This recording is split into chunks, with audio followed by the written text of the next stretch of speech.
Virginity is a concept that has fascinated, bewildered, and often burdened societies for centuries.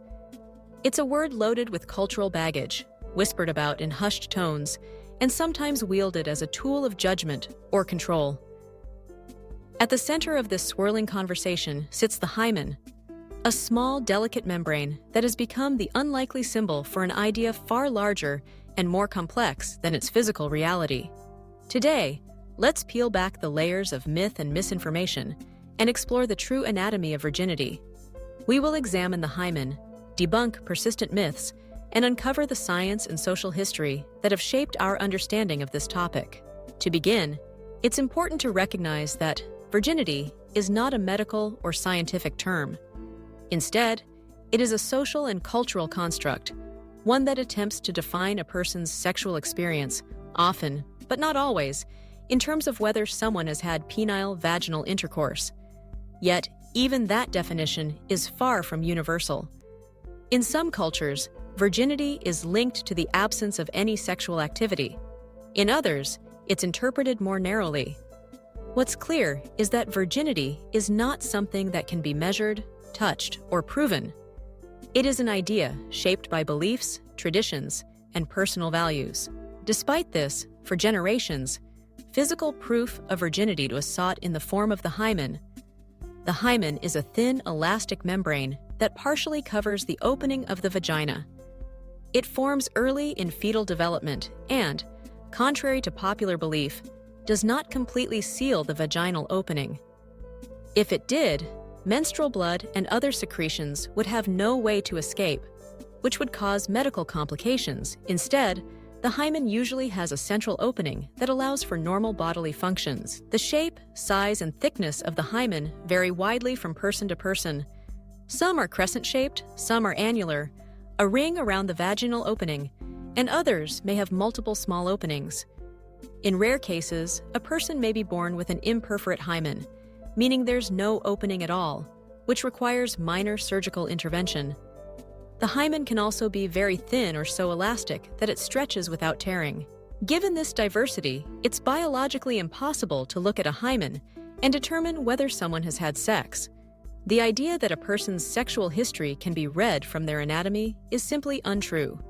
Yet myths persist, perhaps the most common being that the hymen breaks or pops during first intercourse, often accompanied by bleeding and pain. In reality, the hymen can be stretched or torn for a variety of reasons unrelated to sexual activity. Physical activities like cycling, horseback riding, gymnastics, or even using tampons can cause changes to the hymen. Some people are born with very little hymenal tissue to begin with. Others may never notice any change at all, even after becoming sexually active. Indeed, studies show that nearly half of people with vaginas do not bleed during their first experience with the penetrative sex. Bleeding, when it does occur, may result from insufficient lubrication, anxiety, or lack of preparation, rather than damage to the hymen itself. For others, the hymen is so elastic that intercourse causes no tearing at all. This brings us to the question, why has the hymen become so central to the concept of virginity? The roots go deep into history.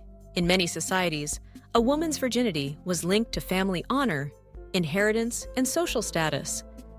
Marriages were arranged with the expectation that a bride would be pure, a belief often enforced through invasive virginity testing or the demand for blood-stained bedsheets after the wedding night. These practices are not only scientifically baseless, but also deeply harmful. They perpetuate the idea that a person's worth is determined by their sexual experience, and they ignore the complexities of human anatomy and sexuality. Virginity testing remains a reality in some parts of the world today. Such tests may involve a physician or elder examining a girl or woman's hymen and declaring her virgin or not a virgin based on its appearance. Major health organizations, including the World Health Organization and United Nations, have condemned these practices as violations of human rights. They are unreliable, humiliating, and can have lasting psychological consequences. The truth, according to medical experts, is clear.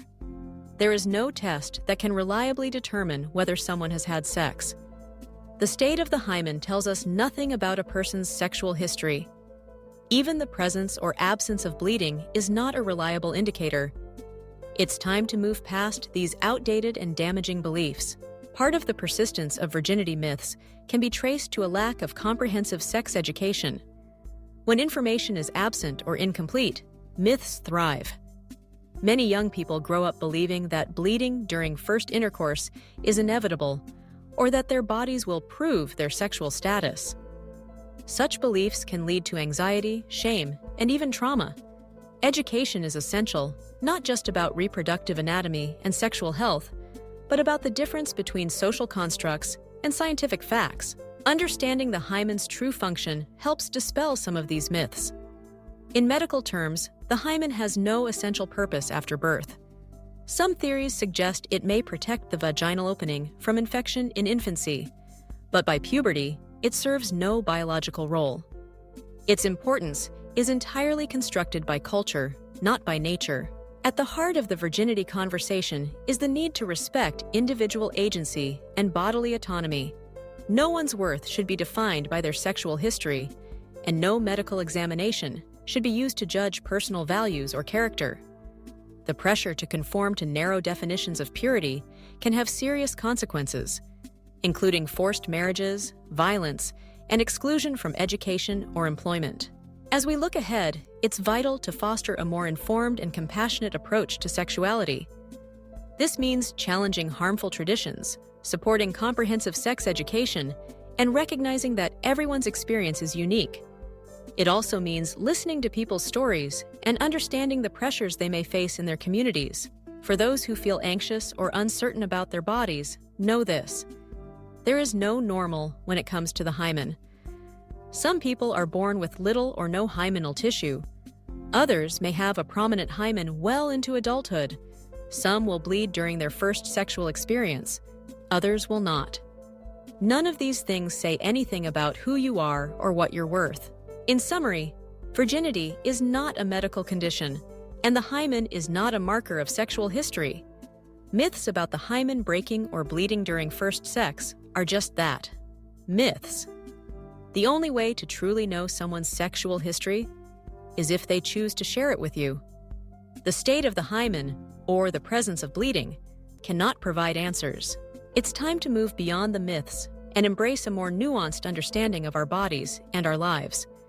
By challenging old ideas, educating ourselves and others, and treating each person with dignity, we can foster healthier, happier relationships with ourselves, with others, and with the world around us.